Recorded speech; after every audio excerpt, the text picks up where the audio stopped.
back. Good afternoon. Welcome back to part 2. So this is going to be a session about the Fong family history. Donna's got such a great job of chronological order of when our grandparents were born and all of that until they passed away. So if you need Wi-Fi, go ahead and grab it. This is going to disappear. Donna has put together a slide presentation. Incredible, 55 slides, I think. She's going to go through that. There will be a test. I want to just kind of, you've heard parts of this already, how this reunion came to be. A year ago, June, Steve was going to be in town. We decided, let's get people together who live in Southern California and plan lunch. Well, we knew that only applied to people who weren't working, but we still had 18 people together for lunch at Northwoods Inn in Arcadia, and we realized too, during it and afterwards, how much we enjoyed being together. You know, we haven't seen each other in a while. It's always fun to catch up. It's always fun to eat and talk and just get caught up on people. And then during that time, I also talked a little bit about what I was researching. So that's when it started. Let's get together again. But next time, why don't we go to Sacramento, where our family started? So that's why we're here. And thanks to Steve, thanks to Nancy. Nancy and David lived in this area. Sacramento filled up before we even started looking, I think, because there's some festivals. Some of you ran into some of that traffic. And so Elk Grove became the option, and it turns out to be a very good option. Everything's really close together. Nancy knew the places that she could suggest that we look at. Steve came up a couple times, several times, and checked out the venues for here, the hotel, the restaurants. And so so I want to thank both of them for all of that work, because I really couldn't have done this alone. You know, as you can imagine, there are a lot of pieces to get together here. So now the other thing is, I'm always being reminded that studying family history, doing my family history is really my passion. Maybe people are interested for the moment, but they may not really. You know, they'll try to be nice and listen. but as I was doing this, and especially after I saw the artifacts that David was storing in his storage unit that belonged to our grandfather, I thought they need to see all this too, because it's part of our family history. And then the artifacts, the stories you heard this morning, served as clues for me to begin. So I wrote those all down, and then to begin, let's research. How do you even research? It didn't happen until I retired in 2012. So that's when my research supports what you heard this morning and supplements the artifacts that you'll be seeing. The other thing is that I think you've heard it already. We needed, some of us can still do this, ask our parents questions. You know, thank goodness we had some of these stories. I never sat down and said, Dad, tell me what it was like growing up. So you didn't hear my father's feelings about his parents, but you heard it from the aunts. And so, anyway, that's just putting it out there. And the fact that my father went to China, I don't remember, maybe my siblings do. And as you know, each sibling experiences their parents differently. And so maybe one sibling heard something the others didn't. So it's nice to just kind of put it all together and share. Another thing, thanking my husband Dana. He has been on this trip with me. I mean, I'm talking a long trip. And just going to Sacramento. We came the last 2 years to Sacramento. Not only. It was nice to see David and Nancy, of course. But it was primarily to go do the research in Sacramento. which I had learned that there are things to find here. And go to Placer County, where we heard our grandmother, our great-grandmother, our great-grandfather might have been born in Placer County. So we did that. We went to China. Not much to say about China, just because, well, and I think I've sent you stuff about what I did not learn in China. So, sorry, am I talking too fast? Okay, I do get excited, you can tell. So try to stay focused. I'm going to start at the beginning again about how we started the family tree. And it started after Aunt Alice passed away. I think we're sitting at lunch. We were just talking about the older folks are dying. We really need to document our family members. Yes, turn off your phones. One question. Yes. You said you went to Placer County. Yeah. So which person was that Oh, on here? you don't hear it. You don't hear it. Well, here's Okay, just She's got wait a she's got moment. 3 more hours to go. Yes, I mean, I like questions, but let me kind of give you some of the content first, and because you might hear the answer to your question, I might hear it. Okay. if you're paying attention. Sorry.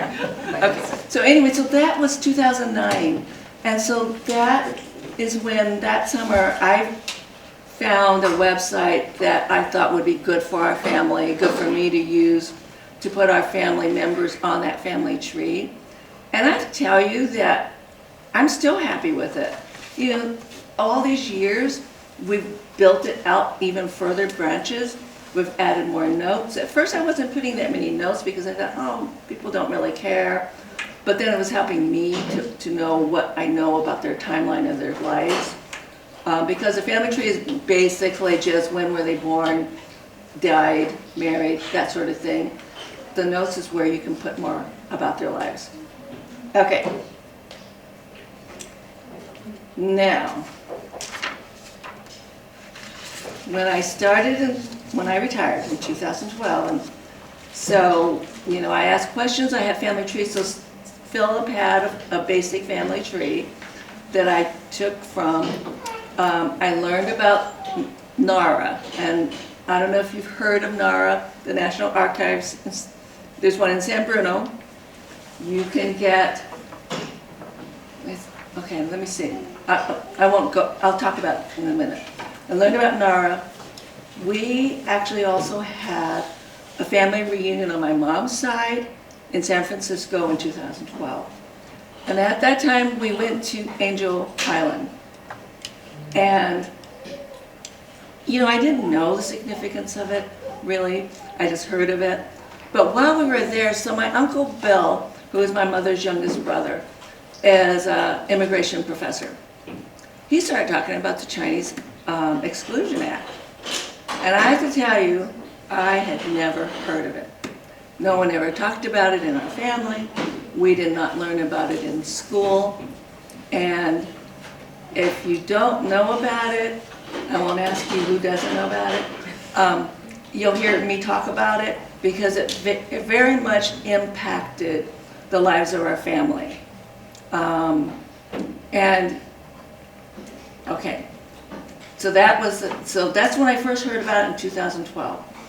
So, what the good side about the Chinese Exclusion Act, and it really did mean literally what that name of that act is that if you were already here, and it was passed in 1882, so if you were already here in the US and you wanted to go back to China, you had to get documents, or fill out documents, especially if you wanted to return. And so that created these files at NARA. So the good side is,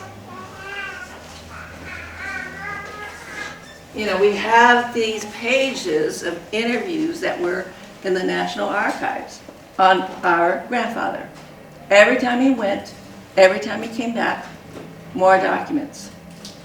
And only because they had to interview him at Angel Island and make sure he was allowed to return. Okay, so that's the good side about, that's the good, I'll leave it there. Okay, so we're going to start with the first slide. Okay, take a 5-second break. And let me just say this too. Everything you see here, everything I talked to you about, every slide, everything on the table has been scanned, everything. And you will get a list, or you will get access to where those documents are. I would encourage you to download it to your computer so that you have it for you and your family, and you can read it at your leisure. Thank you, Donna.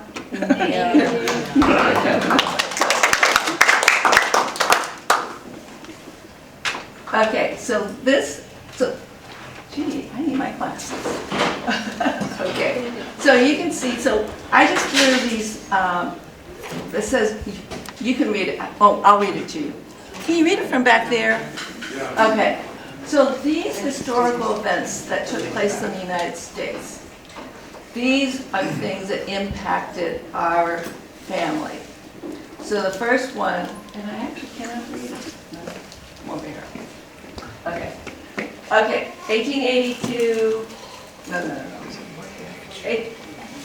Steve, can you read the first one? 1848 to 1864. Okay, so that's the gold rush. So you've all heard about that. You've all heard about Gold Mountain. You've all heard about Chinese and China hearing about there's gold in California. Okay, so that brought people here. The next thing. 1863 to 1869, Transcontinental Railroad. Okay, so after the gold rush died down, there came this event about building the Transcontinental Railroad, and I don't know if you've seen pictures of the Chinese who would climb those mountains and throw the dynamite in there to help build the railroad. Oh, there were so many Chinese laborers that were brought over to work on the railroad. Okay, next. 1882, 1943, Chinese Exclusion Act. 60 years it was in place before it was rescinded or lifted, something like that. And so that affected what our family had to carry when they were traveling. Okay. 1898, U.S. versus Wong Kim Ark. 14th Amendment applied to Chinese birthright citizenship. Okay, we've been hearing about birthright citizenship lately. So basically what it says is if you were born in the United States, even no matter where your parents were born, but if you were born here, you are a U.S. citizen. So if our grandparents came from China and they had children here, everybody born here is a citizen. And then your children are considered children of natives or citizens. Okay. And then 1906, the San Francisco earthquake and fires.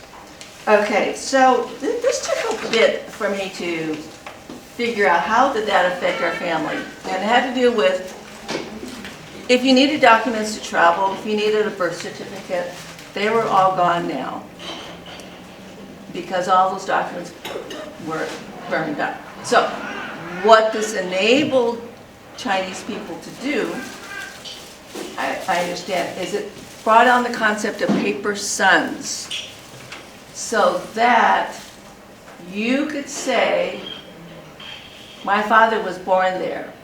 And they don't have proof, so they have these interviews, which you find in here, to help prove your case that your father was indeed born in the United States. Paper sons are in our family. You could come as a child of someone who was born here. You could buy those papers, or I'm finding more typically, it's like maybe it's a nephew of somebody that you're taking over as your son. So, does that make sense so far? Okay. So I have to keep referring to these dates, and that's why I decided, well, if I have to look at them, then maybe I should put it out there so that you're aware of these events that happened that affected our family. Okay, So now I'm going to tell you that, let's see, where was I? Okay, I already said we learned about things.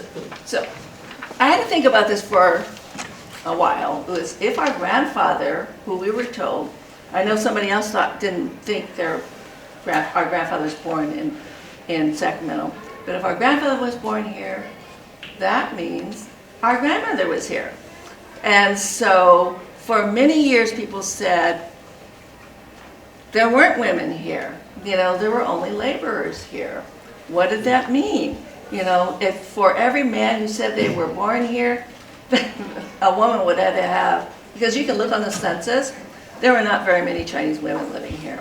So I had to think through that. It took me a while to wrap my head around, what was true that I'm reading, because even in the National Archives, these interviews, it sounds like they're telling the truth, and it's because maybe they've bought the papers and they've memorized their family very well that they are going into. I'm trying to think. So we do have a paper son in our family, and we'll get to that. And the other thing, and I think some of you saw this,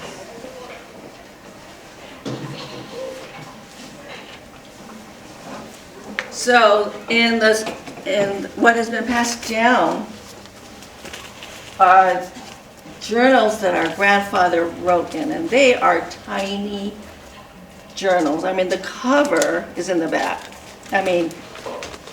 So it's very small.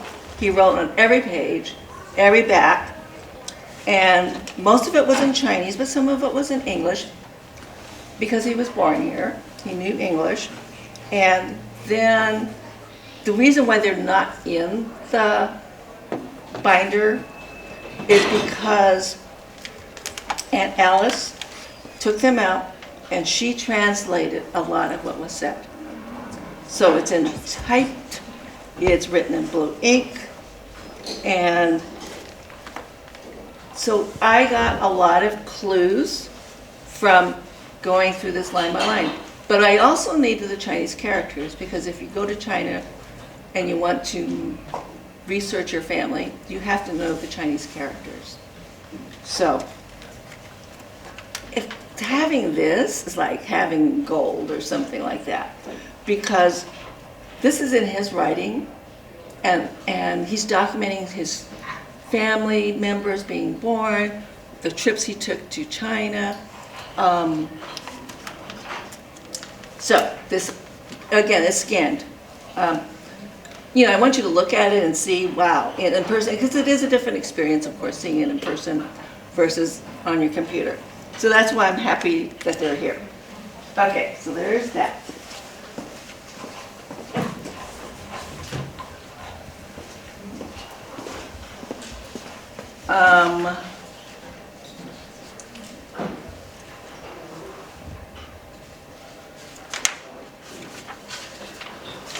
Okay, so we're going to go to the next slide. First slide, I guess you could say. Okay, so this is what they call a delayed birth certificate. So they didn't really have birth certificates back in 1885, and then maybe even because of the Chinese community, they were separated, located in their, and you'll see it on that Sacramento map. I don't know if everyone noticed that map that's blown up back there. Chinatown was at 1 First I Street. And so, so I don't know if he was contemplating going back to China, but they wanted their birth certificate for our grandfather. And so he was 12 years old when he makes these statements, and the statements are, we'll see in a moment. And then it's copied into, the notary copies it into his book. And he signs it, and now this becomes his record of birth. And so, can you? Can you just clarify who the birth son is? I'm sorry. Okay, Moon Chun, if you look on the family tree right here, Moon Chun is our great-grandfather.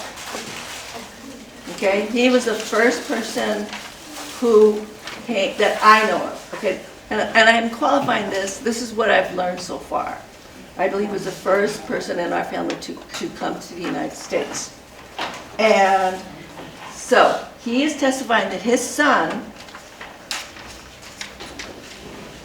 can you read the heading over? Oh, here's what I'll read. I'll read this part. I'll read what's in the text. So it says a certificate of birth of Fong Tung Huang, State of California, County of Sacramento.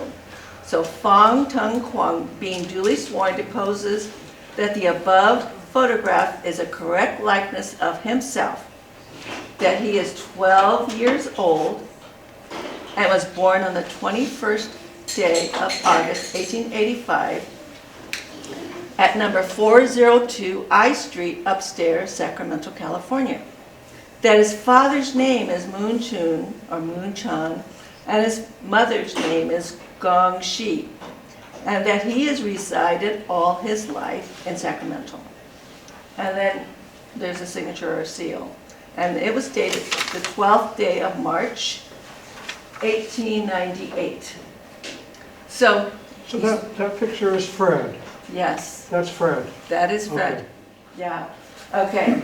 And these are how we get pictures of our family, are in these records. Otherwise, there's no one taking pictures of them and saving them for us.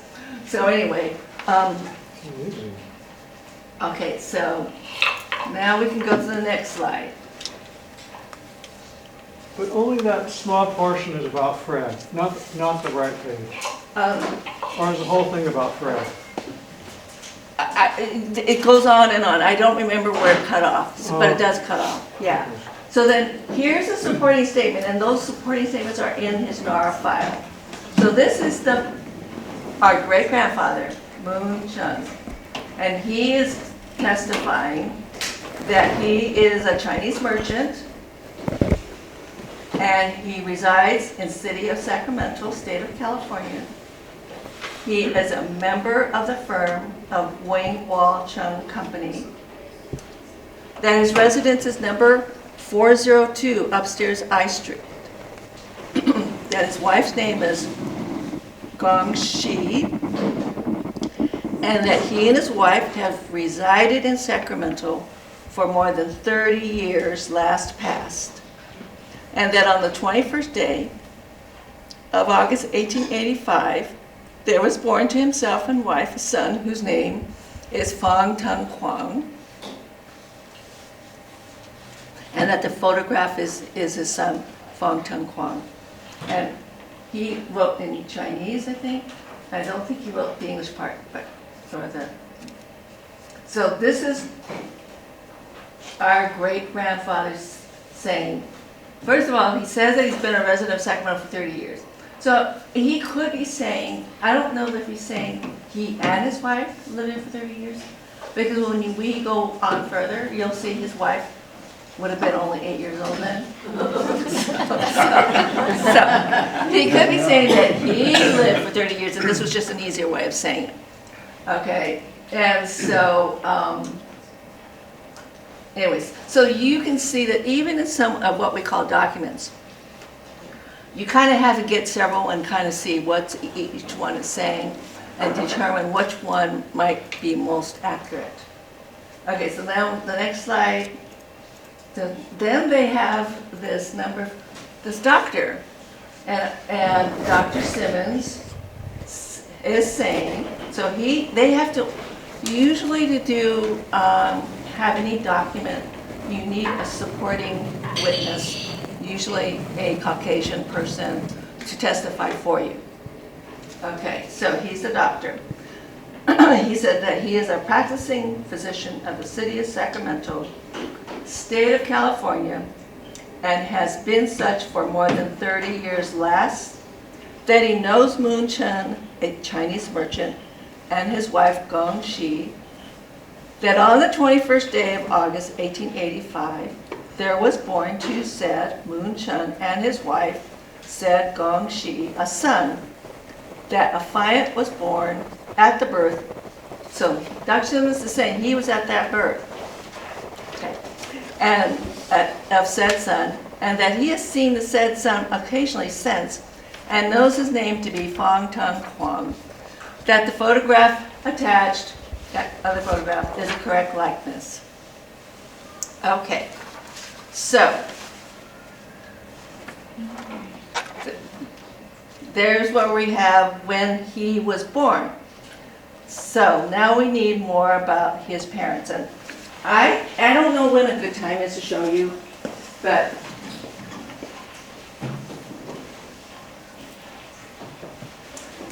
so David had these photographs. And are they photographs or paintings?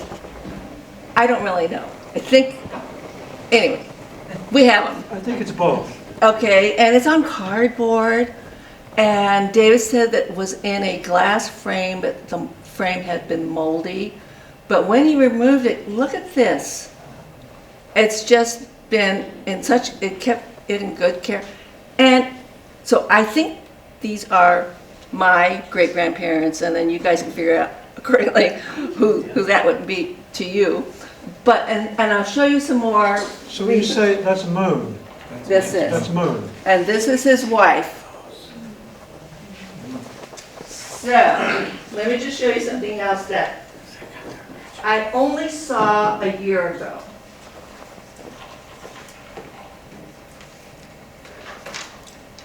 So a year ago, when I went to David, I came up here and said, I want to take the boxes you have in storage of our family's memorabilia, and I want to organize it so that, for this. So he brought out this photo album that I had never seen before. And it was my father's. And if you look at the first couple of pages, you will see, I mean, you can't see from where you're sitting, but I can. Good seat. and that these would be our great-grandparents. And then there's that similar picture. This is a photograph, I've seen and that maybe photo before. the painting was taken from here. I've seen that. That's Moon, right? That's Moon. That's Moon. We're children of the Moon. I like that name, Moon. Children of the Moon. Children of the Moon. So those two photographs are of our great-grandparents. You know, I've sent them out to our family. Does anyone know who this is? Have you seen these before? And nobody seemed to know.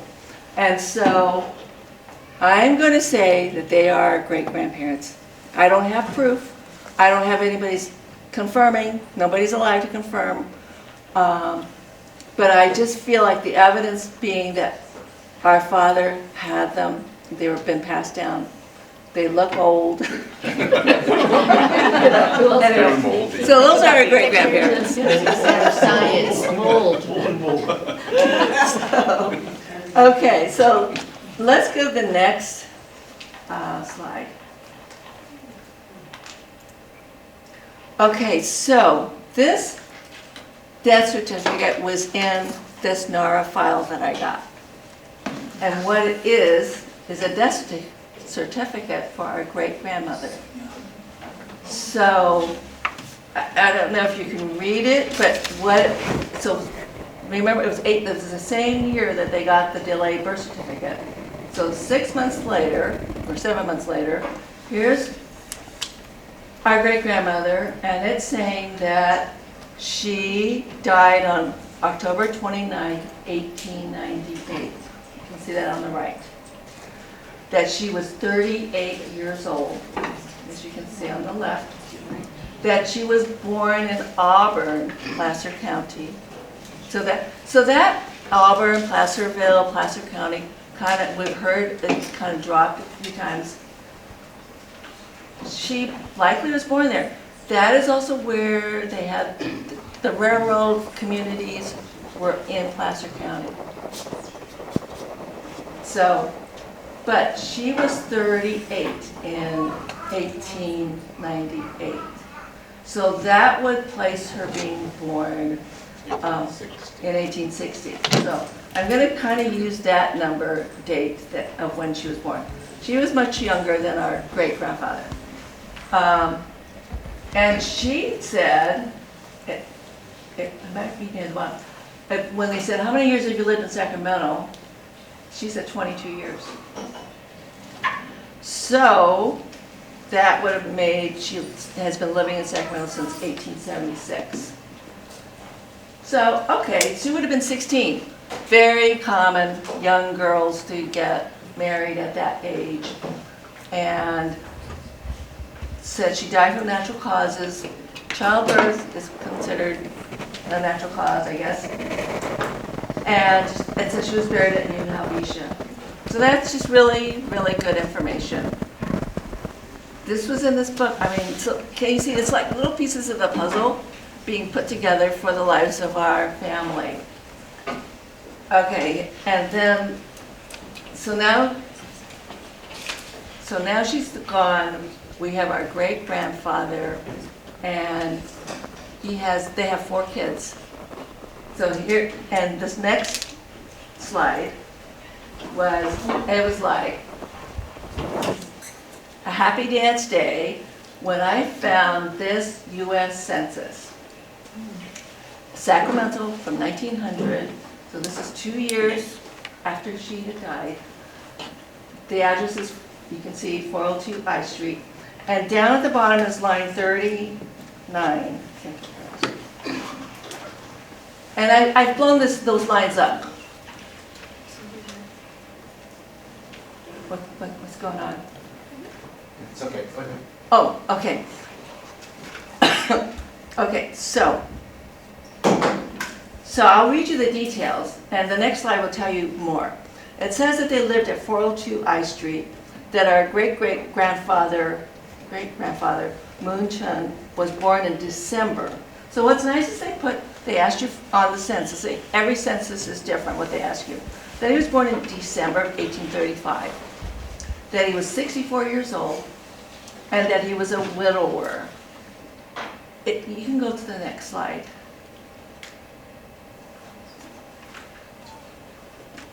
Go down just a little bit if you can. No, I'm at, right there. Okay, so I'm reading across just the information that was gathered at the census. It says he was a widower, so it says he immigrated in 1860, and that he has been here for 40 years.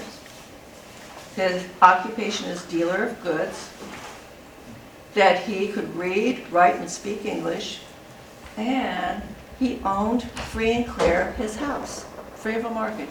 Wow. So down below, I'm going to show you why this became such as amazing that I could find it, because the names do not quite add up, or not quite what we know our family's names to be. And you can tell when you compare it to the family tree I've given you. So here's our great-grandfather at the top, and then the 4 children. So his daughter, one daughter was 17, and there's our grandfather is next. Below that is Wing, and that's Kevin and Karen's great-grandfather. And then the next one is Singh, and he's Russell. I don't know if you've heard of Uncle Russell. That's him. So you can see he was young. So that just Which one's Fred? the first son. Third name down. Third name down. Fong. Yeah. Do you see? Fong. It was amazing I found this, because the names aren't quite right, but all the data, all the vital statistics or whatever were correct. And you can see all the kids were born in California. Only the father was born in China. But the other thing that substantiates it is that up above, if you were to see, if it says each child had to say where their father was born and where their mother was born. For each child, they said their mother was born in California and their father was born in China.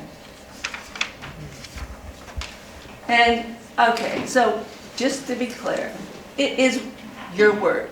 They ask you a question, if you want to say you're 21, they write 21. They're not going to ask you for evidence. So, and apparently the person spoke Chinese, but anyway. So this is more information, more clues. Let's see what else. So Gan Shah was 24 years old when she gave birth to Fong. 24.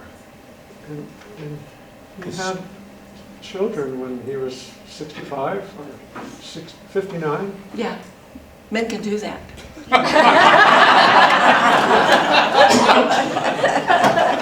How many guys? She was 24. She was 24.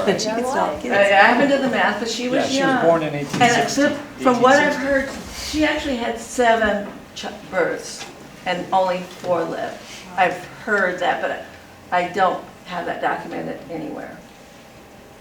It looks like she was 24 and he was 49. Yeah, yes, big age difference. Yeah. But if she's living on a farm in Placer County, which we heard, he met her because he was working for her father and she had a farm. And I think it's after the railroad is done, you know, he needs work. And then here's a daughter and 24-year-old. goes, when he got married, Smooth operator. 16, gets married, goes to Sacramento, the city, you know? Okay, sorry. I need to try to leave my opinions out and just try to give you the facts that we see. Okay. Okay, so we're not going to change the slide yet. But a year later, and we'll see documents kind of after the fact, after this census, the NAR documents and the interviews based on that, our grandfather's journal also said so, that our great-grandfather, he was 66 at the time, the following year, and his 4 children, he took them all back to China to live. And so, you know, I've read, well, he's older. He doesn't have anybody to take care of his kids. And maybe he goes back to the village and he takes his kids to live. But anyway, they all did leave. And our great-grandfather, Moon Chun, there's no NAR file for him, they say, because he didn't intend to come back. But there is one for our grandfather, there's one for Wing, and there's one for Russell. So the 3 boys all have NAR files. Okay, so they go to China. And let's look at the next document. Oops.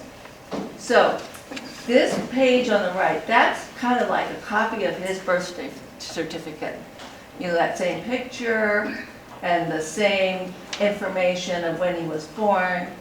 And I believe that he might have carried it with him as evidence that he was born here, because it's stamped with the different dates of his departures and arrivals. And I've written the dates on the left that I've tried to extract from this messy document.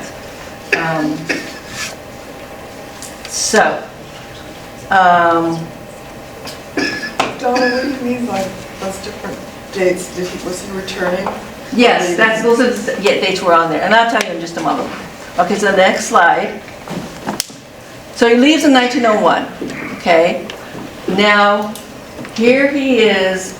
He actually departed, so there's he departed this country in October 1901. He left Hong Kong December 1902. So he is 17 years old, and he returns, and I don't know who he might have traveled with, but being 17, people consider that pretty responsible at that time. And he was admitted to this country in January 10th, 1903. So I believe he arrives in San Francisco without his immediate family and goes to the place he knows, which is Sacramento. And there are no records that I could find of him between 1903, when he comes back, and 1909, when he leaves. But a couple of things did take place during that 6-year time span. So what we're going to see next, Steve, the next slide. So now our grandfather is back. And this takes place a year after his return. I find this book, well actually somebody in my genealogy group said, have you seen this book? And the name of it is called The Chinese Burial Ledger. It's a record of Chinese buried in Sacramento between 1859 and 1917. And on page 48, top left column, second name down, it says our great-grandmother's name. And it says her remains were shipped, and here's how I knew it was her. Oh, I forgot my little pointer. Okay, so there's the day she died, 1898, October 29th. We have that in her death certificate. There's the Gong Shi She, that was the name that was used there. And it says, the NH is New Helvetia, and it said that on December 1904, that her bones were shipped to China. So that wasn't uncommon for Chinese to want to have their remains go back to China. Our great-grandfather was already there, and so she went there too. So She was buried first and then disinterred and then Yes. shipped. And I think we know, and I have in some of the documents you'll read, that in New Helvetia, it's actually no longer there. So over the years, it became, whoever was buried was removed and either sent back to China, because I believe that was a Chinese cemetery, or they went to a different cemetery. And there they built the junior high school my father attended. Sutter Junior High School, and there's a plaque there that said, former home of New Helvetia Cemetery, or something like that. So she died when she was 38. yes. And I don't know if it was your mom or if it was Aunt Jean who said they believe she died in childbirth. So that's why that young. Okay. So that's one of the things that took place so whether our grandfather had something to do with going to the cemetery and making those decisions and transactions, I don't know, but maybe. So then, okay, where am I? Oh, the next slide. So Xing Huang Fong was the youngest brother. Remember, he was 7 or 8 when he went back to China. So now it's 1906. He's a little bit older. He's 15 years old. And he returns to the United States. Can you see his name? What line he's, I don't have it written down what line he's on.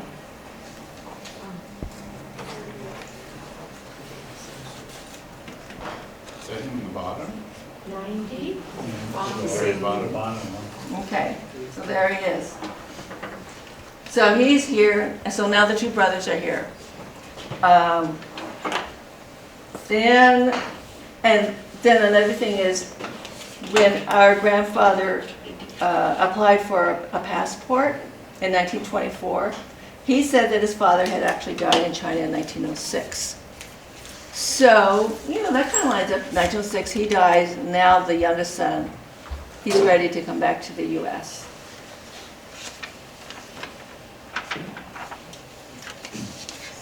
Okay, so the next slide.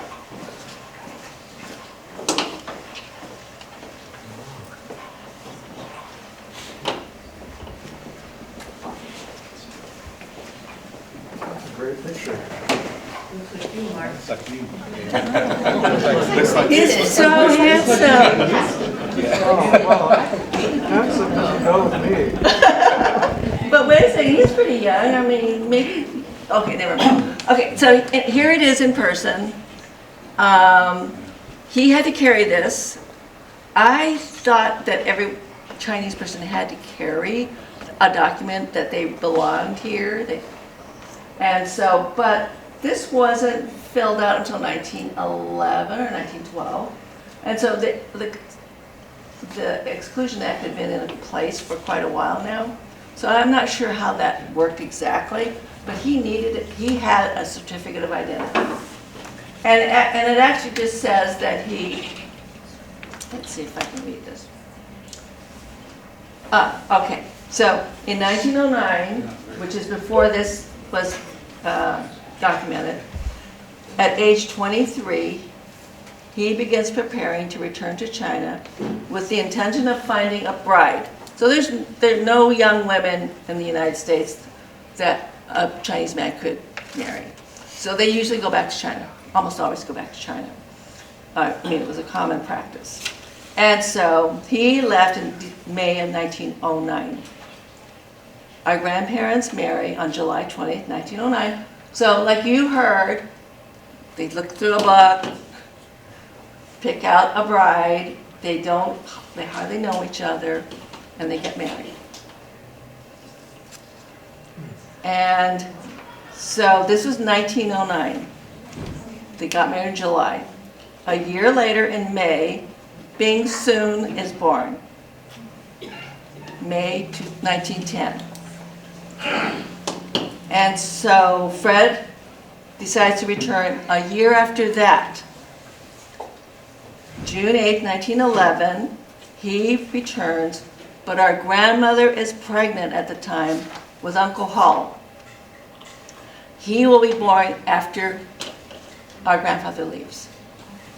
Do you get that kind of timeline? So, because he was born in September 1911. So she is in his village. The women, when they marry, they go to the man's village. And so, I don't know who's there, but she's there, and she now has this 2 young kids. So he comes back, and he's married, he has 2 kids, and he's going to work and save so he can go back and get his family and come back. So between 1911 and 1916, that is what he does. So during that time, in the next slide, you can see he registers to vote. So he is a citizen, yay, he registered to vote. And then the next slide. This is the first newspaper article. So a lot of the information that I'm going to share with you now come from newspaper articles. They documented a lot of things, and part of our problem is trying to find the right name to use to search. But here he is, Fred Fong. He's a Chinese merchant, and he is interviewed about his views on the Japan-China relations. And you'll be able to read this. I don't need to read the article, but he is interviewed as knowledgeable with an opinion. And I believe he's a merchant in Chinatown. Okay, the next article. This is kind of funny. So here's the 1915 Sacramento Star, the very bottom little sentence. Here is our grandfather. It's called the gossip thing, that he is a Chinese interpreter to the police report. And we've heard several times that he was an interpreter. He speaks 4 languages, you got to think about what those might be, and 7 different dialects of Chinese. What's the 4 languages? That's a good question. What are the 4 languages? I don't know. So you can, as we know, you can say just about anything in the newspaper. So, anyway, I'm sorry, just kind of think about that, 4 languages, I don't know. Okay. And then, next thing is his passport. So, this here, I'm gonna get it.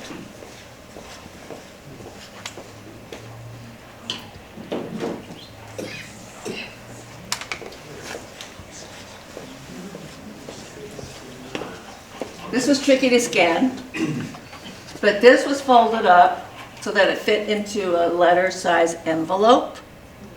Oh, higher. And it's that onion skin paper, very delicate. If you looked very closely, you will see the Scotch tape holding it together.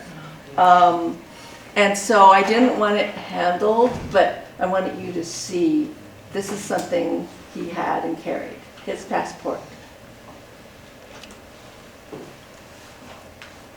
Not too many people have this, as far as passed down in the family.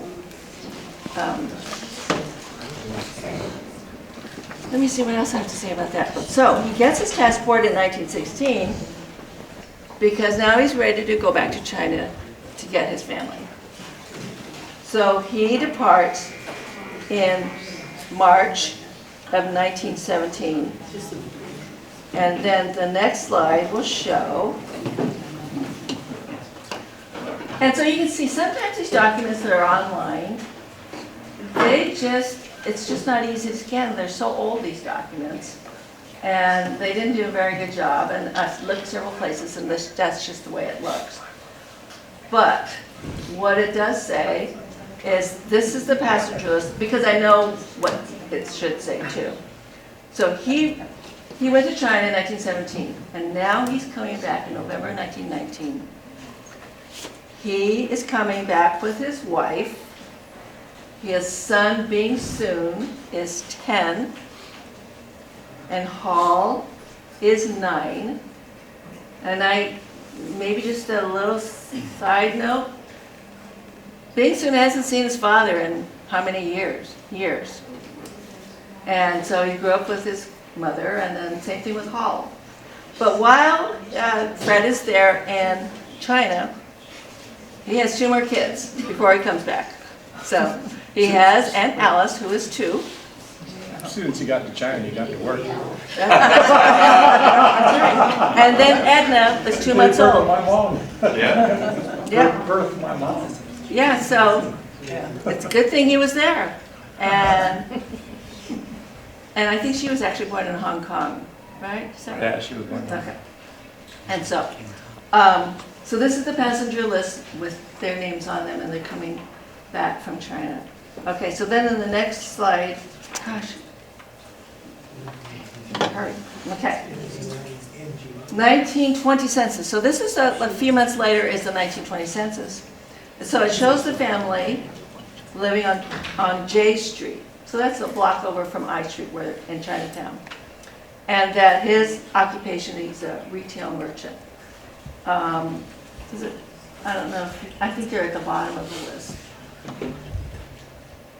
So those names at the bottom is our family. What? So you'll be able to see these again, like have all been scanned.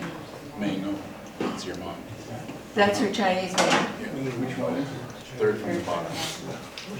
Can you make it a little larger? Is that possible? Mango. Fong mango. I forgot my planner. It's in the box. Right here. Well, I just knew what her Chinese name was. And that looks like NGO. Yeah, that looks like her name. Yeah, it's this one here. And it's the handwriting. Okay. Yes. Okay.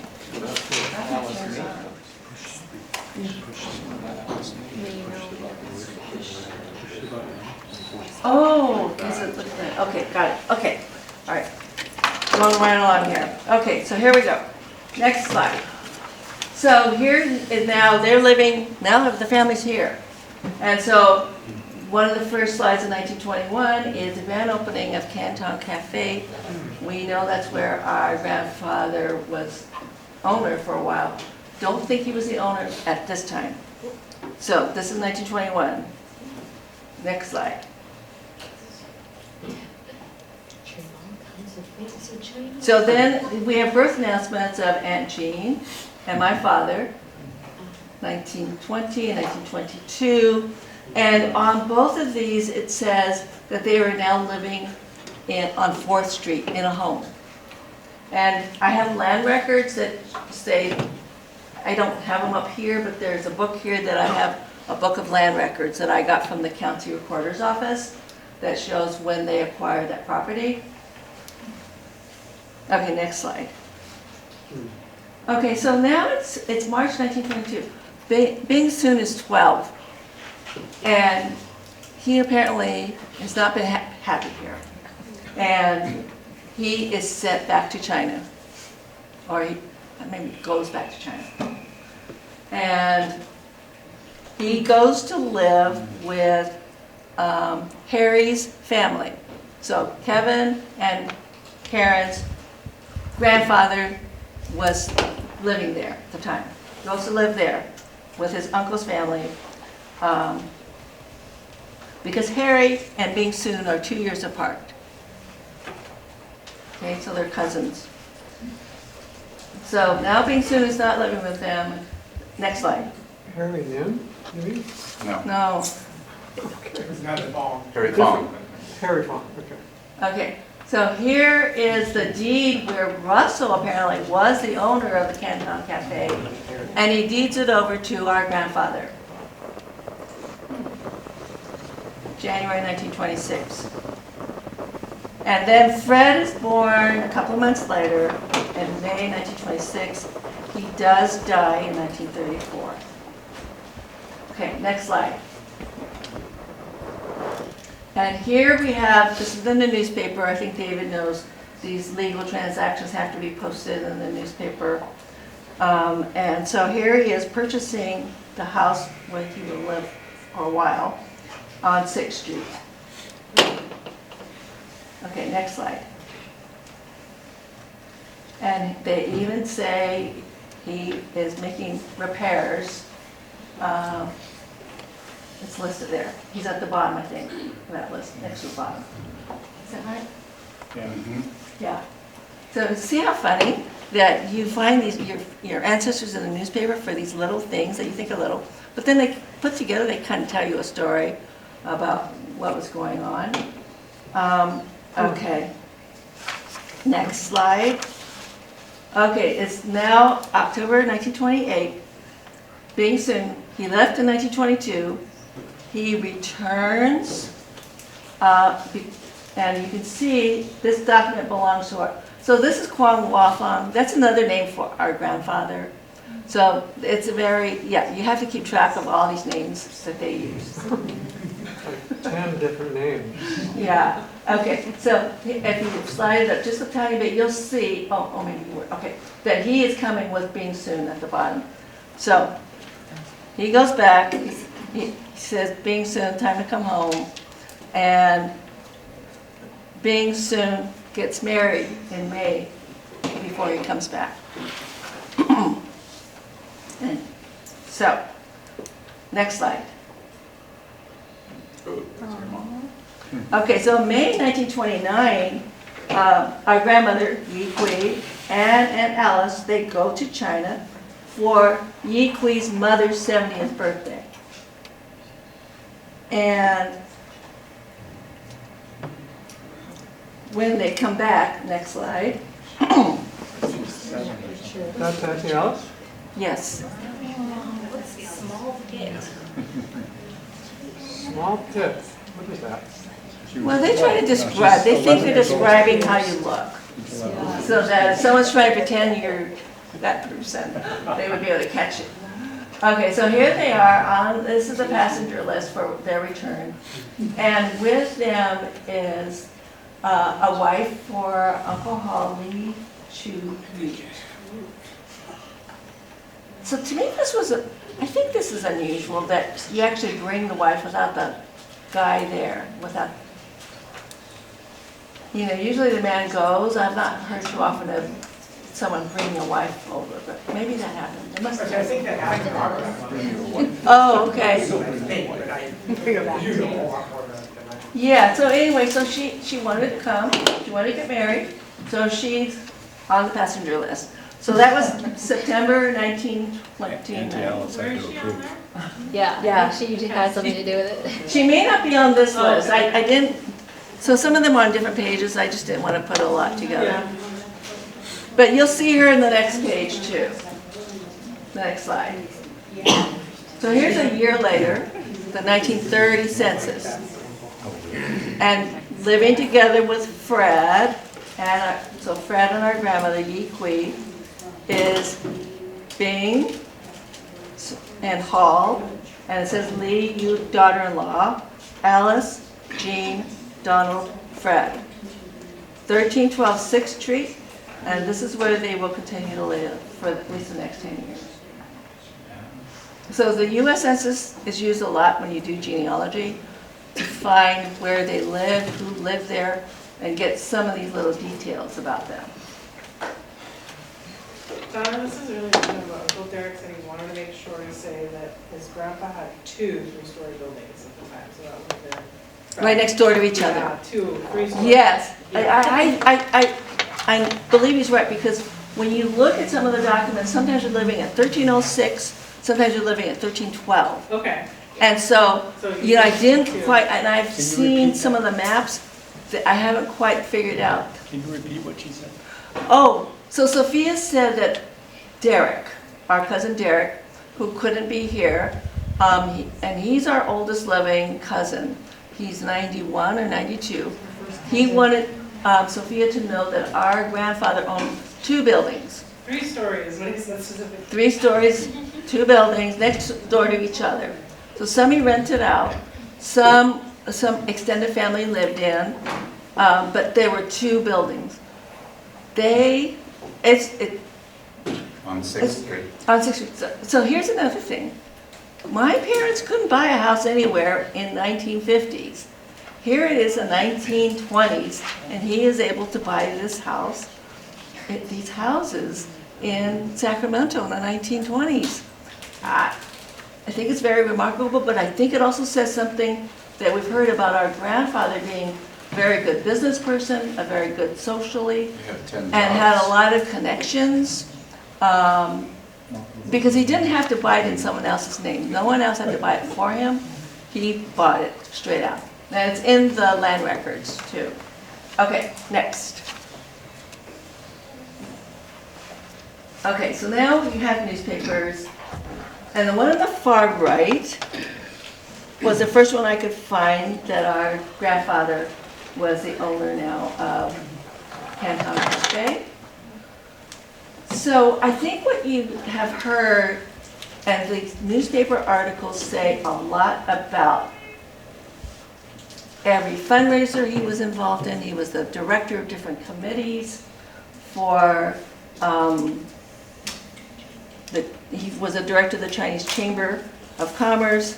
He raised money for charities, and he was often in the newspaper.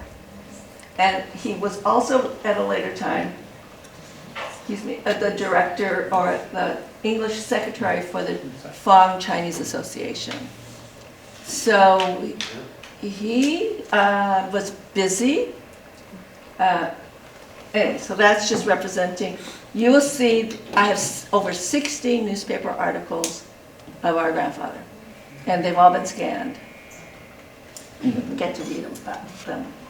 Okay, next. So in the 30s, some more. He's raising money. He's often raising money. And then the 2-story residence. I didn't say 3. It's wrong. So here, yeah, there's a fire. Okay, and next. So it's not a good picture.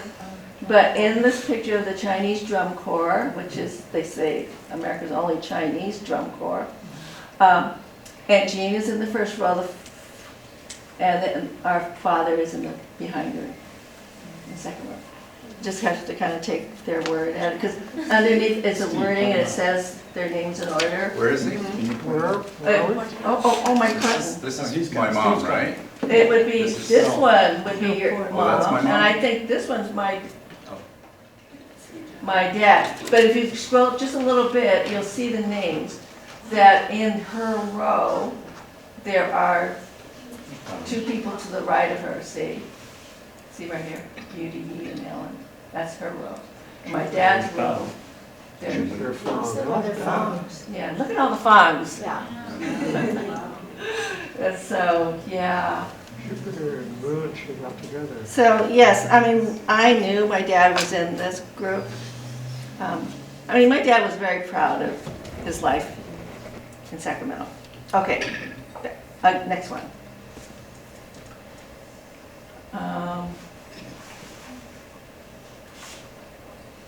Wait, Christmas program. wait. Did we- What happened to, What number are you? 31, 32, okay, 32, yeah. Okay, see, I can't see sideways. Okay, so this one is when we start seeing a lot of articles about Aunt Jean and Aunt Alice. And often, and it centers all around their activities at the church. And Aunt Jean is usually playing the piano. And Aunt Alice is either speaking or she might be singing, but she's a participant. I think she often was like a leader of these and presented. And some of you have heard of Reverend Hiram Fong. He was the pastor of this church, and I don't know for how many years, but for many years. And he sounded like a family friend the way they referred to him. So here's one of many articles about their activities with the church. Okay, now next. Going to take a little side trip here and talk about Albert. So Albert, his Chinese name was Kwok Chung, and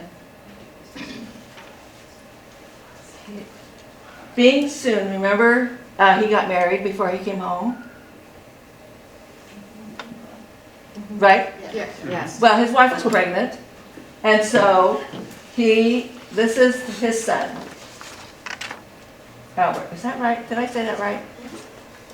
Okay, because I am starting to get some of the names mixed up now. Okay. You're not the only one. So wait,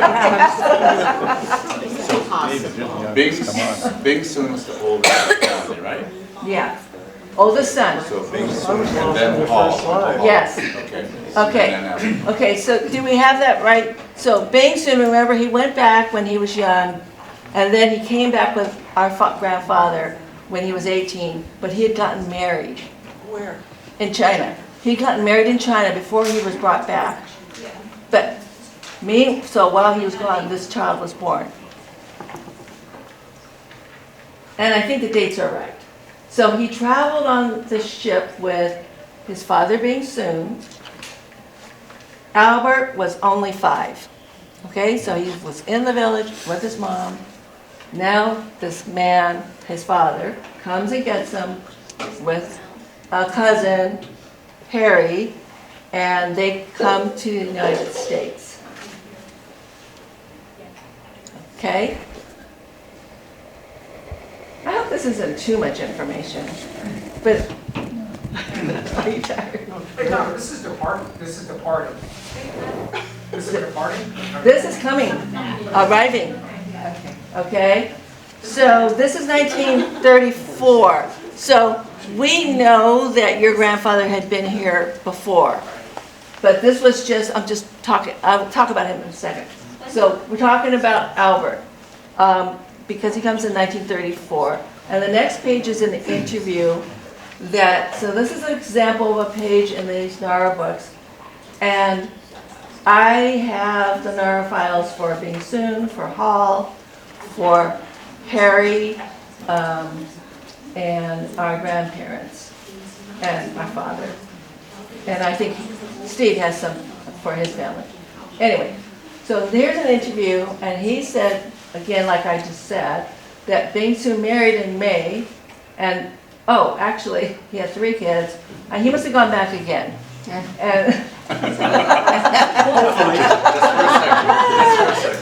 but it's possible, so let me just plug this in, it's possible he's naming some other children to be paper sons in the future.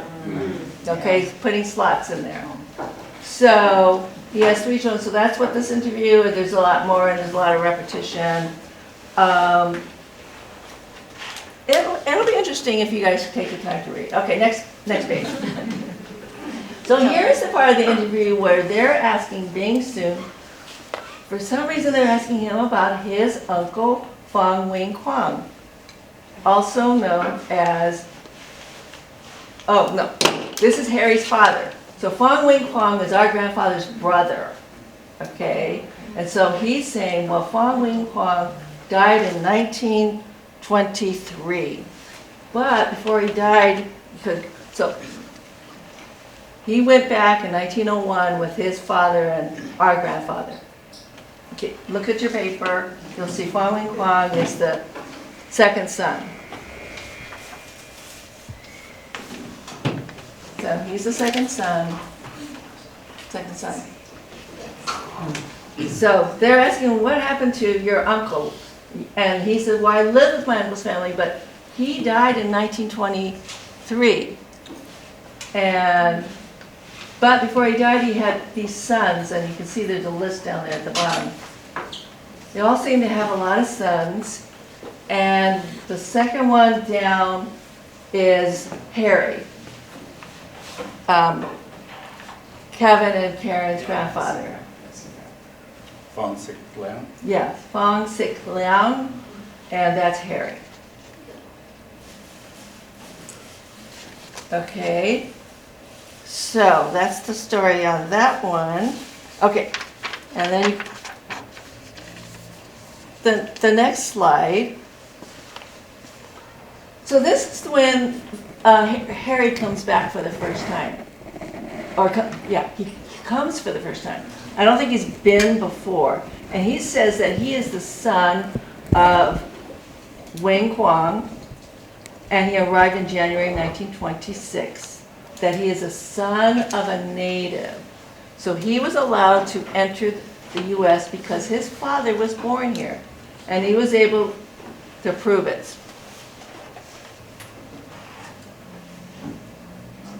So he had been here a long time. I have a question. Do you know how long the voyage took from China? I think it took about a month, 2 weeks to a month. And then what about from when they arrived in China to the province? Oh, then, okay, so they go to Hong Kong, and then I'm not sure they took horses. I don't know how they get from Hong Kong to their village. Some people hiked, some people, I don't really know. Nobody ever talked about that. So, okay, next slide. So then here he is, Harry, Fong Sik Liang. He's 18, and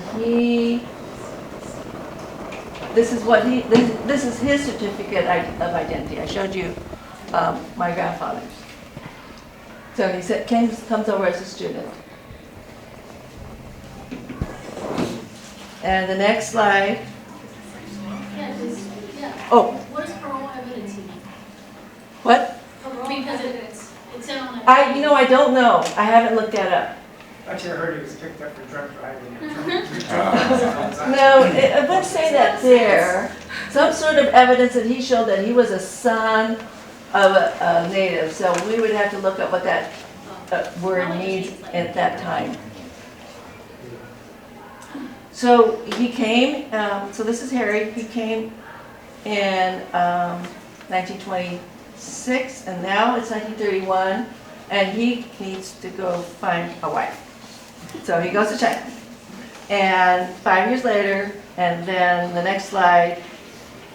So see, he had to fill out that form to say he intends to return. So that's why we have that document. It's in his folder. And so now he returns, and they look for that other document, and they say, oh yeah, he was here. And so here he's listing that, yes, okay, this, how long was he there? 3 years later, he was in China 3 years. He gets married in 1931, pretty soon after he arrives, and he's coming back to the US, and he has 2 children, and his wife is 5 months pregnant. I haven't been able to, the names on there, except for your father, Kwok, the other names they don't jive. Well, it's off, yeah. Yeah. Yeah. Okay. So, okay. And he's traveling with Bing Soon. So those 2 were really close. Next slide. Okay, here Harry goes back in 1939, 5 years later. Kwok is how old? 9. And he brings Kwok back to the US. So again, Kwok's been in the village with his mom, and now his father's bringing him here. So I'll just kind of throw this in. So Kwok is 9. His sister Kim, so this is 1940. His sister Kim was born in March 30th, 1941. So shortly after your father and brother came, Aunt Kim was born. Harry's wife comes to the United States in 1948, which is a long time. 7 years later, she comes back. I don't know how she travels. And so this is where more research can be done. And after she returns, then Dorothy is born. And Yeah, in Sacramento. Yeah, in Sacramento. If Harry came here in 1940 and Kim was born in 1941, He left a present before he left. I'm sorry? He left a present before he left. On the farewell. You explain it to her. You planted a seed, yes. So, It was and cold. Kim did not immigrate until March of 1952. So, I heard they came with a brother too. they came on the what? I heard they came together. Your grandmother may have gone back to get her. I think so. She was 11, but she had been left in the village. So her father was not there, her brother was not there, her mother was not there. I don't know about that one. Her mother came in 1948, and then Kim came in 1952. So this is a separate side story that maybe, who are they talking about? Anyway, but this family is related to us. Kwok he came to every funeral of our aunts, and Kevin brought him. He was always considered family, but I believe he was a paper son. He said he was a paper son. So, and if you read the files, it's 100, 200 pages long, just trying to get the truth out of them. Okay, keep going.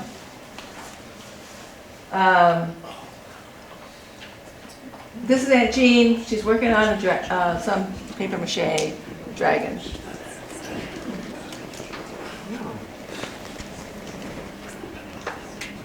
Next slide. Okay, this is when we talk about the truth is not really always printed. So, 1935, it says that Fred Fong, proprietor of a Fifth Street restaurant and leader in the Chinese colony here, embarked Saturday on the SS President Hoover for a 3-month vacation trip. He is accompanied by his wife and young son and will spend most of the time in Hawaii. Can you picture that? Wow. It's not true. They went to China.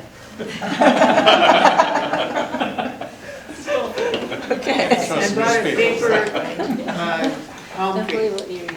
Wait, what? and got a paper palm tree. Well, they actually who went was, my father did go. Our grandmother did not go. But Uncle Hall's wife went, as well as Helen, who was 3, and Irene, who was 2. So Cousin Derek tells a story that our grandfather wanted to leave one of the cousins there, the girls there. And I don't know, and I think that Uncle Hall's wife fought that, and the girls came home with us. I mean, she came back. But that's a story, and Sophia, you've heard that story. Heard it, Yeah. So anyway, they were not in Hawaii. Okay, next slide. What year was that? That was 1935. Oh, and also, I've seen the boat records, like, I saw the names on the records. Yes, I had those too. Yeah. And yes, so that's how we know they went to China. Yeah. And I have a letter, you'll see some of the documents here on the table. Letter they wrote from Hong Kong to our grandmother saying they're on their way. And so here's a letter to the editor. It's kind of an odd letter, but you can read it for yourself. Do I have a date on that? No. Okay. Oh, it says 1936. I think he's starting to think of another career, so. Anyway, okay, next slide. So here's about, Aunt Alice is in the newspaper a couple more times, and so she's Alice M. Fong, so that's the May, that's where May comes in. And then the next slide, this was something that I didn't know about, but Steve and his family knew. So in 1936, Aunt Jean was in a car accident, and it was in the paper. You can see her name, the first name on that second paragraph, her address, the address we know, broke her arm. Did she have scars? Oh, yeah. Huge, big scar. Okay. See, I never knew And that. she says that impacted her hearing as well. Okay. Is it And- interesting how it says 6 Chinese? Yeah, 6 Chinese. Yeah. What? 6 Chinese. And so some of those were our next door neighbors who I feel like were related to us, but hard to figure it out. Anyway, so that's that. So see how we learn stuff about our family here? Okay, next slide. So there's a photo. He kept the photo of this in the book, in his photo book. But here is our grandfather raising money. And next slide.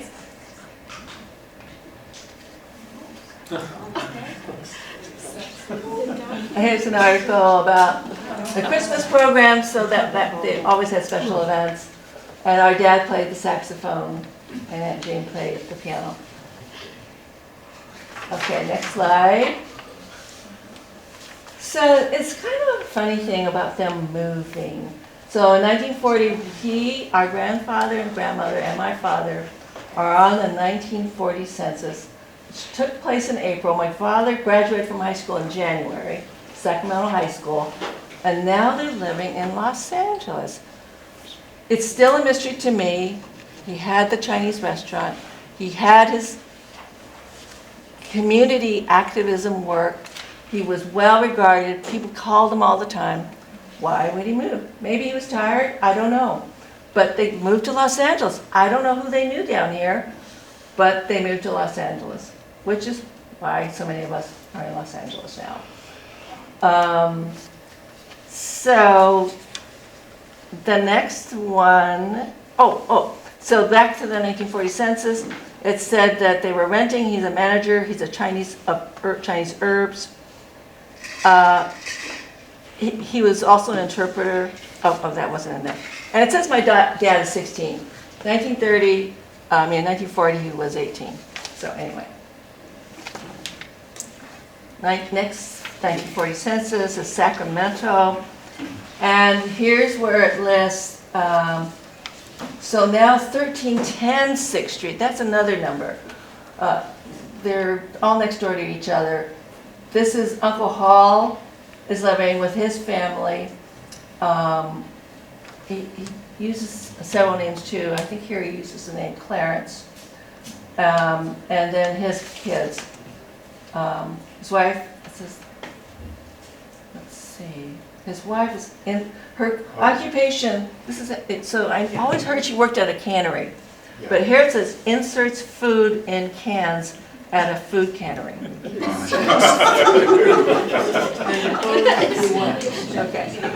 So anyway, but you know, and then the kids: Pearl's 19, Irene 17, Derek 15. Leo's 12, Duncan's 10, Roy is 7. So that's their family is still there in 1950. So this is the same house or the two houses next door to each other?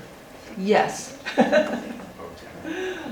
Okay, next one is just the top line that has Roy, but at the very top, in that cursive writing at the top, there's actually a note about Clarence Fong and daughter Pearl of this household are presently in Los Angeles.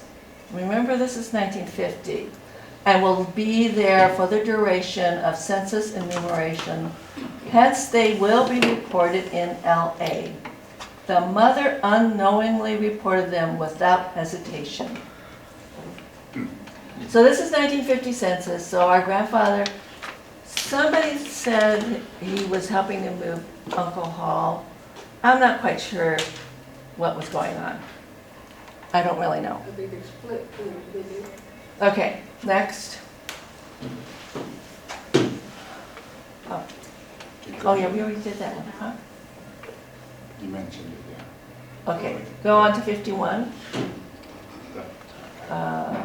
52, that's right. Okay, maybe you need to reduce, yeah. That's good. Okay, 1951, December. These are newspaper articles that appeared in Sacramento Bee. Remember, they're living in Los Angeles, of our grandfather. And that he will be up here in Sacramento. You can see that last line on the left. And see that where it says his service will be at Kuomintang Association Hall.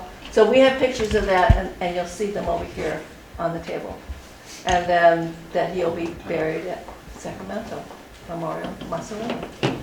That's where we were. Okay, next page. So life goes on. And so here's when our grandmother celebrated her 70th birthday. And she wanted to come up to Sacramento to their church. And they had a program for her. I don't have the program, I don't think.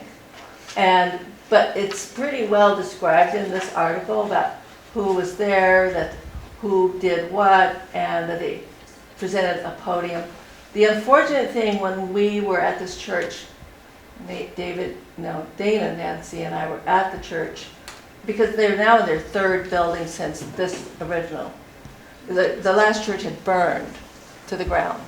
So if that podium had moved to the new location, it was no longer there. And they had no records of our family being part of their church. I mean, anyway, so that's just the way things go. Okay, next. Have you ever gone to 1306 6th Street? Have you ever visited? If you look on the map, I think it's where the state capitol is. Oh, really? Yeah, it was all torn down. It's torn It's a down. state building. Government buildings. Right, yeah, most of these addresses are no longer there due to redevelopment.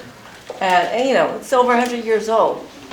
So here's an article about Clark and Lillian getting married. April 1960. Who remembers going? I don't know. Okay, and next. couple of articles on our cousins Derek and Leo about their military service.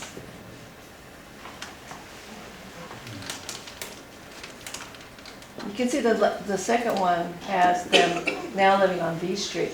So sometime, I don't know what year it was, the family, Sophia, moved to V Street. Do you have any idea? Or Joyce? I don't know how long they've been there. Okay. Okay, next. We're almost done, folks. Okay. Here's one on Roy, just graduating from UCLA and then with his medical degree and then going to serve in the military on the right. Next. So here's this is from the Sacramento newspaper of our grandmother's death.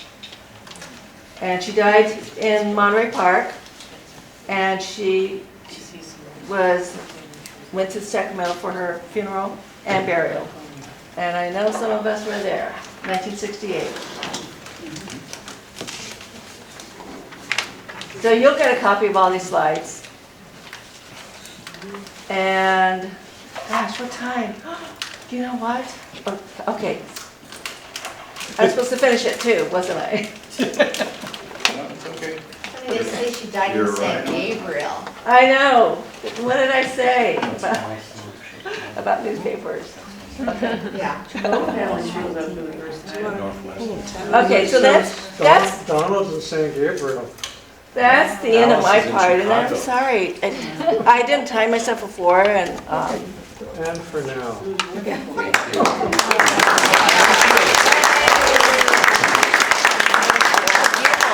I'm so glad you, seriously, I am very, very happy you're all here. It's different to hear it when I write it in an email versus just hearing it in person. And then you have the documents you can look at. And now when I send you the scans of all the documents, you'll kind of have an idea what you're looking at. So, thank you. Thank you. So Donna and I started Tribal Pages for our family back in 2009. So we have been keeping this going, for however many years that is. And we now have, I believe, 2,510 names on our family tree. Now, it's not just the Fongs. We kind of branched it out to like my dad's side of the family and Dana's side of the family. So that's, it keeps growing. But feel free to add your families, to our family tree, because this is your family tree. So with that, you're going to want to go to this to get onto our family tree.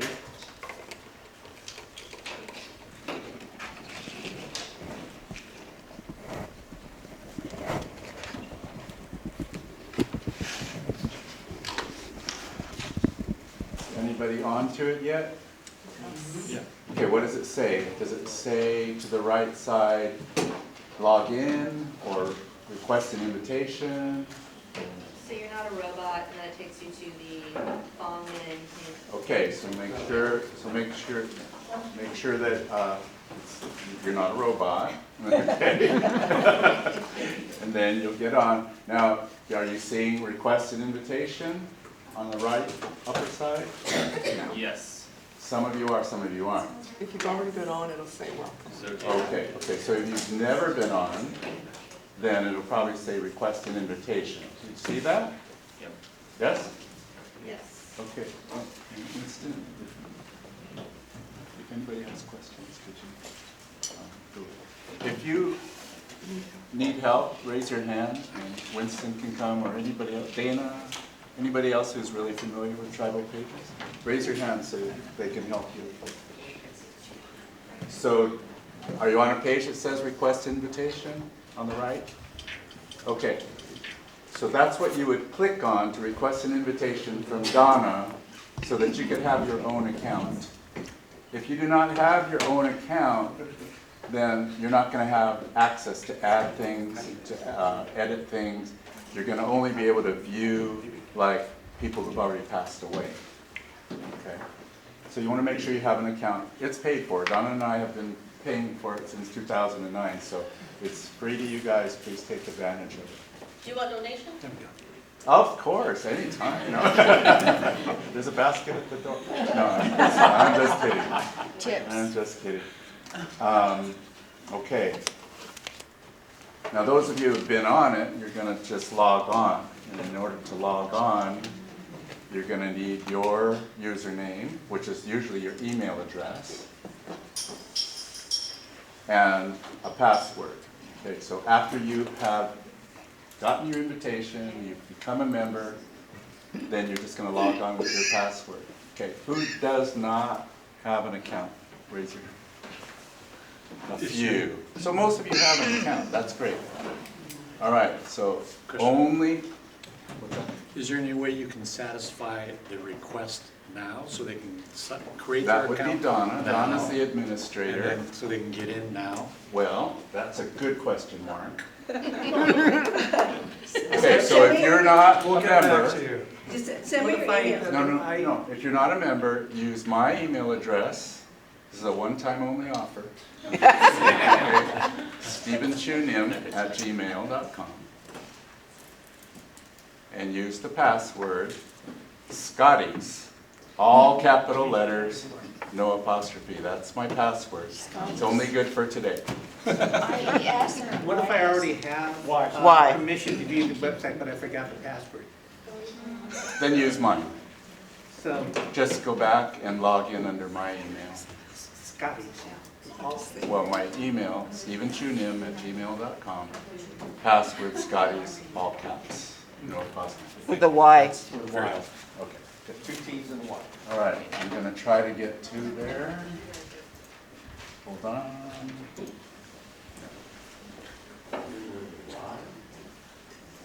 While I'm doing this. Scotty's versus an IE at the end. No, yeah, SCOTTYS. TTYS.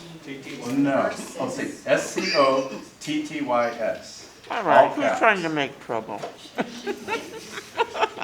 Okay, I'm confirming that I'm human.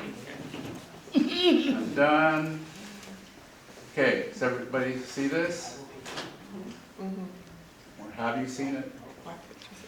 Okay, so there's Carrie. Hi, Carrie. Okay, so as you can see, all the photos kind of rotate, and that's my mom and dad's wedding, I think. Who's that, Sophia? Sophia! Okay. So this home page has a ton of information. First of all, it's the welcome, just like I was mentioning, that there's been in existence since 2009. Okay.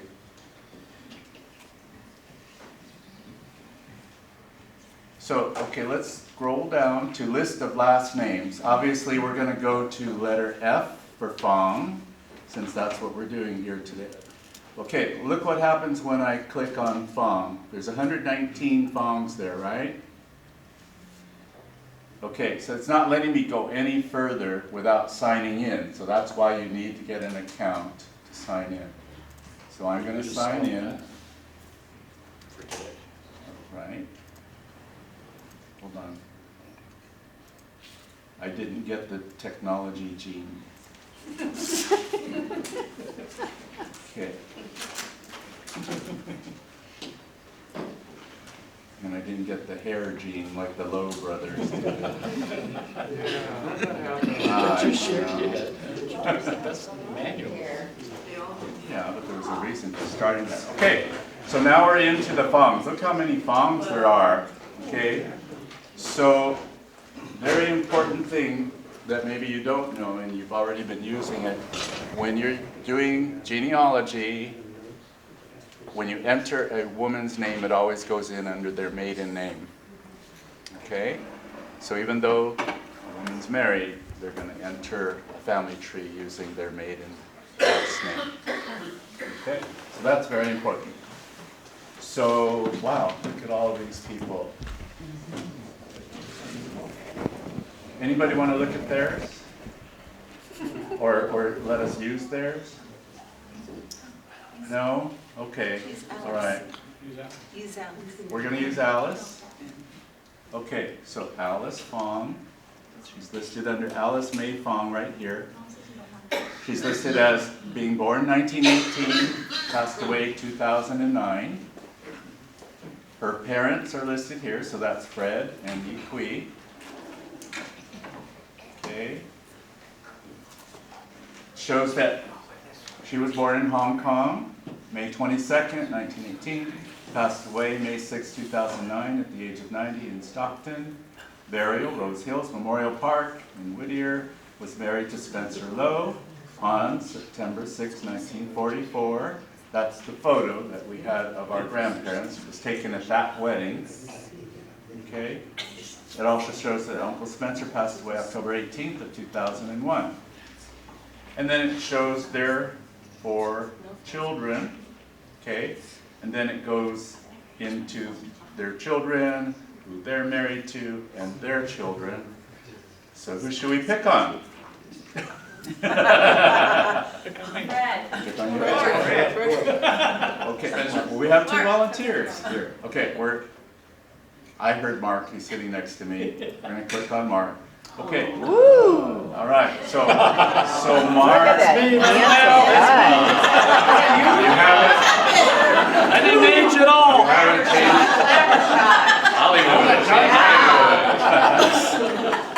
Okay. So. How do you get to pick your picture?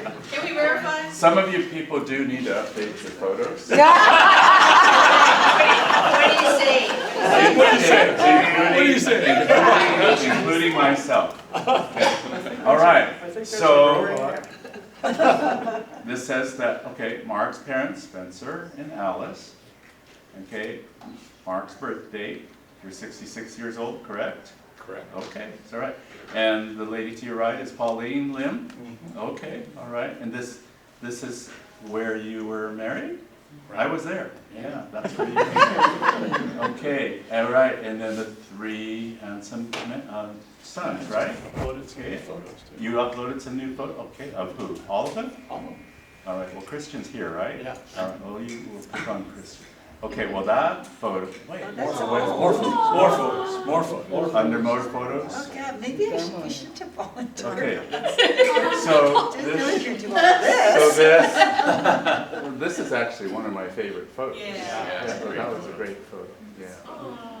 So that's why I used it. I think I put it on when we started this. Yeah. But you can designate which one you want as the opening photo. Oh, yeah, I was trying to do that. I couldn't figure out how to do it. You couldn't figure out Show how how to to do change that. the Yeah, I photo. was going more. Yes, Okay. go on to more photos, Steve. Okay, we'll go on to more photos. But first of all, I want to point out, Christian was born the day after I was, but only 33 years. Is that all? Really? Yes, okay. So, all right, so is that correct? So those are the pictures that you, Yeah, Okay. July 16, 2025. now that one, of course, I just cropped to make. It looks like you in that Yeah, I just picture. did that. Oh, So, good. okay, very good. Thanks for volunteering. We can still go back to Frederick. Okay, in order to do that, just, where am I going? Go to the parent, one of the parents. Okay. Here, go. Okay, and I'm gonna go to, and then I'm What gonna about go Dad? to Rick. Yeah. Okay, whoa, there we go. Okay. Frederick also has not changed a bit, right? Bleached. Okay, so Frederick, I know, is a year older than me, so that worked out good. Okay, so children, Natalie, Jason, who's here, Corinne, who's here, right? So do you see where you might want to update anything, Frederick? Or Karen? 20 years younger picture. Do like me. Yeah.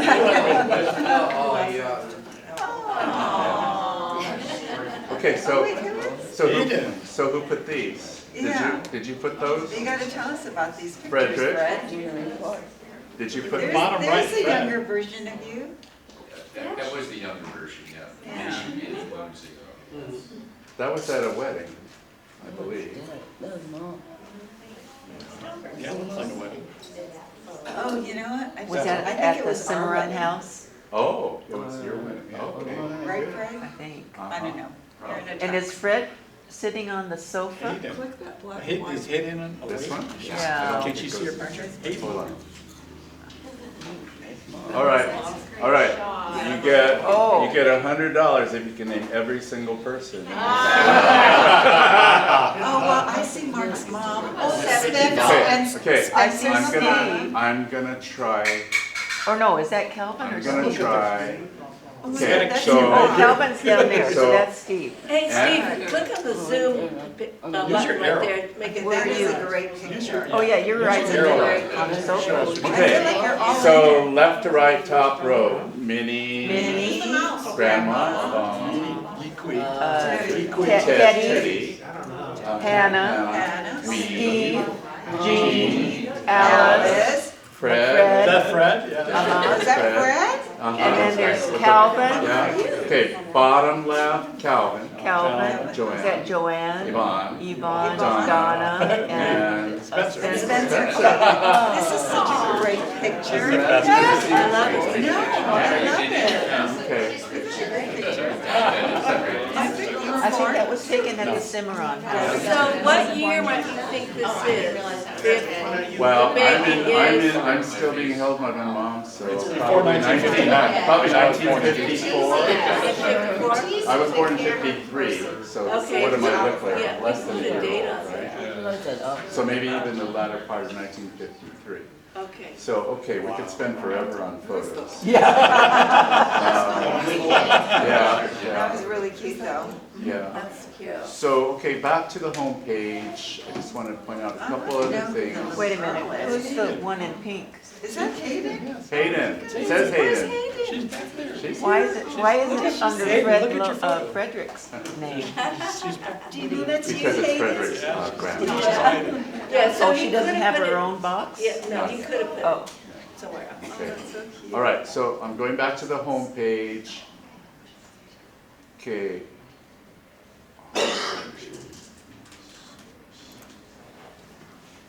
Okay, so getting around, it says if there are different views, there's a tree view, the family view, the descendants view, the ancestry chart. Okay, a lot of you have children. I don't, so I don't have a descendants chart.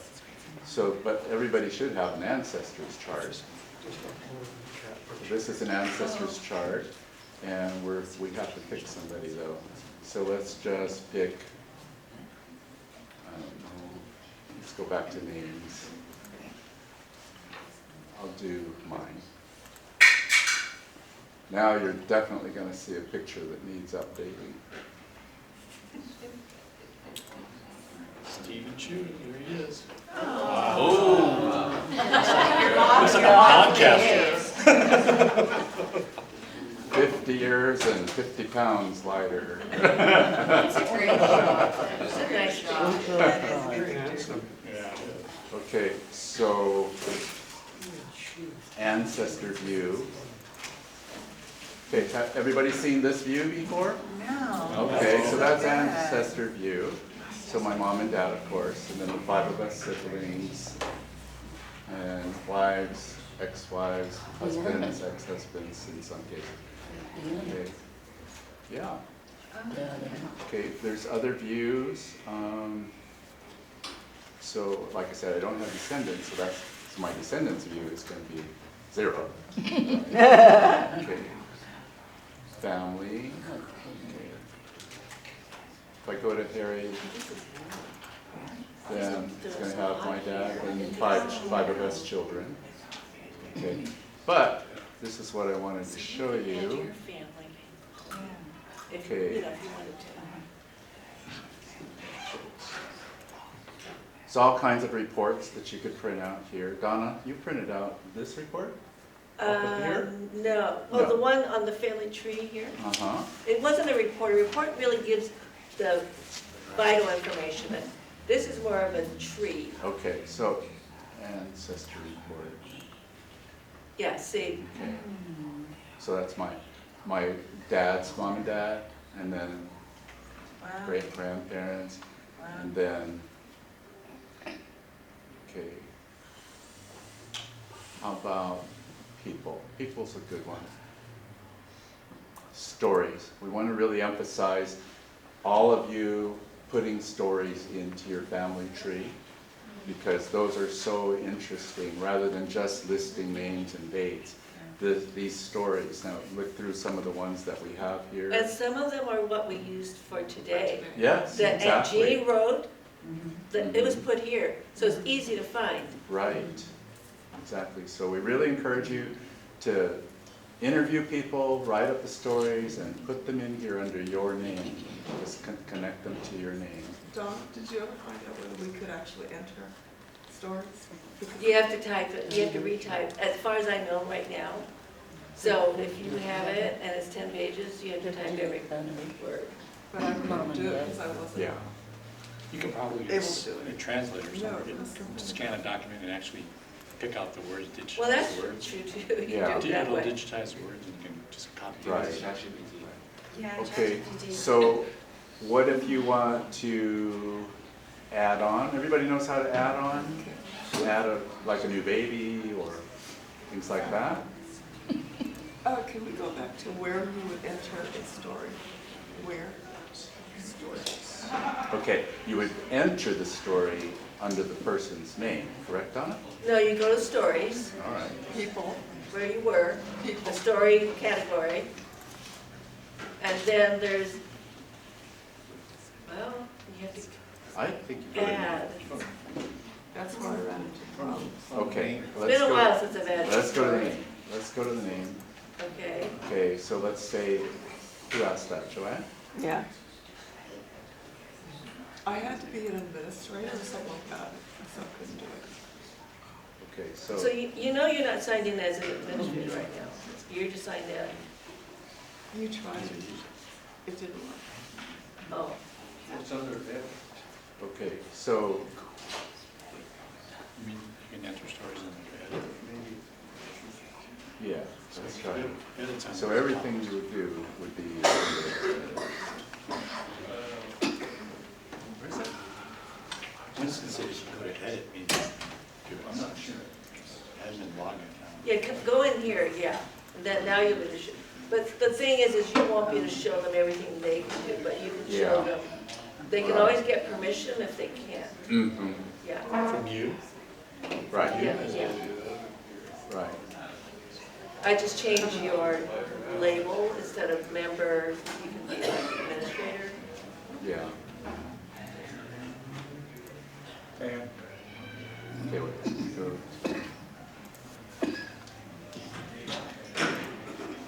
Okay, now, here, now we can, right. She wanted a story. So here, add You wanted to add photos, story. right. How do I That's where you find can out add again? photos too, right? Yeah, that's where you would add photos.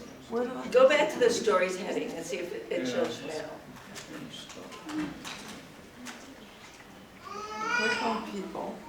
There, stories. New story. Oh, news story, Right. yeah. So Add a new maybe- story, you what gotta is type it in here. But like you said, you could probably just copy and paste it, right, into here? Yeah. You have it typed somewhere else? I missed that. Where was that at? On the very, very bottom. Very bottom. Let me just ask you. Go back, Steve. Hey, Steve, Yeah. it's 3:15. Uh-huh. Are you saying we have to be out, that we have to be out at 3:30? Or is that you want everybody to leave so they can go to the restaurant? We can be back. What time? Everybody just needs to leave by 3:30, so. Okay, thank you, With Steve. all so your if stuff everybody can packed help up? pack us up, then, Okay, yeah, then we can do it. okay. We'll just go to 5 more I minutes. was gonna- We'll just go 5 more minutes. Okay, Joanna, here at the bottom, new story. See the darkened box on the I bottom? see that, but on my iPad, it's not there. Oh, okay. Oh. It's not there on the iPad. Yeah, So I have to do it on the computer? probably the easiest. Okay, so that's how you would add a story. You type it in here or copy and paste it. Make sure you put a story title, try to date it when the story took place. And so that's where, like, if your parents passed away and you did a eulogy, you might want to add that story under their name. Okay. And then after you type it in, you just save the story. Are you able to attach photos? What's that? Are you able to attach photos to your story? Cat? Attach a photo to the story. I don't believe so. It says you can add names and photos After you save the story. Yeah, yeah. But it's not going to be in the story. It's just, I think it's going to be. Okay, hold on. Let me. So I'm glad to hear that most of you have already been on here to tribal pages. But, okay, just to say this, if you married into the Fong family, please feel free to add your own family tree to ours. So like I mentioned in the email.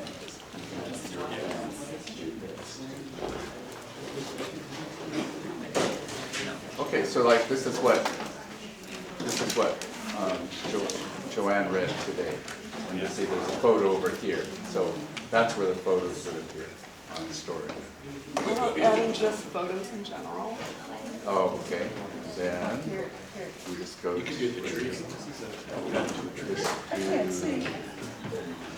I usually go to like my name and then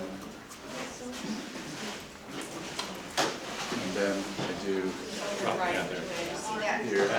So here, and then add photos. Okay. How do you remove photos? There is a way. I think you just click on edit again. There's a yellow tab up in the top that says add photos. Is that it? But how do you remove photos? Right here. Oh, okay. Yeah. Click on the photo. Are you in the edit? Some sort of edit function? Yeah. Yeah, up at the top, editing? I was in the edit to add photo.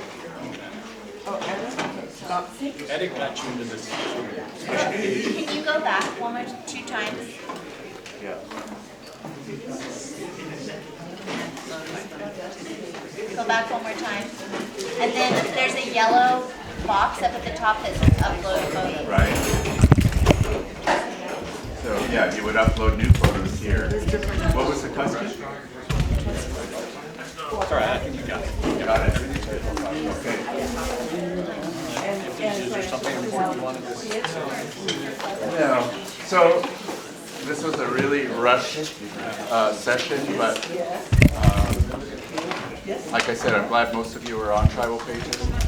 If you have any questions, contact Donna or myself about how it works, or if you're having problems with anything.